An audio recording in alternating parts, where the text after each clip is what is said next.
Endapo unapitia changamoto hizi, ufahamu ya kwamba ndio chanzo kikubwa ambacho kinakupelekea mwanaume performance yako ya tendo kushuka, uume kushindwa kusimama vizuri wakati wa asubuhi, ama ni wewe mwanaume ambaye unakosa kabisa hamu ya tendo la ndoa.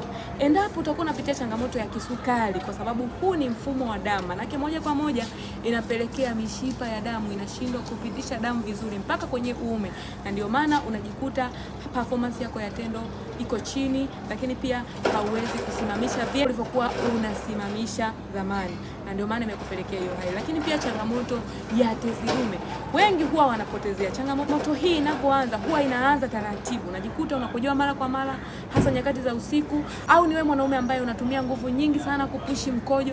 Hizi ndizo changamoto ambazo ukizipuuza tu zinakupelekea mwanaume kushindwa kusimamisha performance yako ya tendo kushuka, kukosa hamu ya tendo la ndoa, lakini pia kushindwa kusimamisha maumbile yako asubuhi. Hasa mwanaume ukiwa unapitia changamoto hizi, ukiwa na kisukari, ukiwa na pressure, ukiwa na tezi dume, ukiwa na msongo mwingi wa mawazo, yani kila day wewe ni msongo wa mawazo, ama una uzito mkubwa, hizi ndizo vyanzo vikubwa ambavyo vinakupelekea mwanaume kushindwa kusimamisha.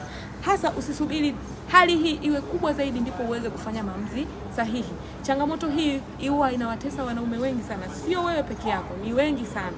Sasa ukiwa unapitia changamoto hii, usisubiri dalili ziwe kubwa zaidi. Uonapo tu dalili za mapema, chukua hatua mapema kuweza kutibia changamoto hizi. By the way, inawasaidia wanaume wengi sana ambao wanapitia changamoto hizi, lakini sasa wamerudi kujiamini, wana uwezo wa kuperform tendo la ndoa vizuri, uume unasimama vizuri, yani kila kitu kiko vizuri. Sasa kama ni wewe ni miongoni mwa watu ambao wanateseka kimya kimya, haujaweza kufanya maamuzi sahihi kwenda sehemu yoyote kufanya matibabu, leo unaweza kanipigia kwa ajili ya ushauri. Uonapo dalili hizi, nipigie simu, nitakusaidia.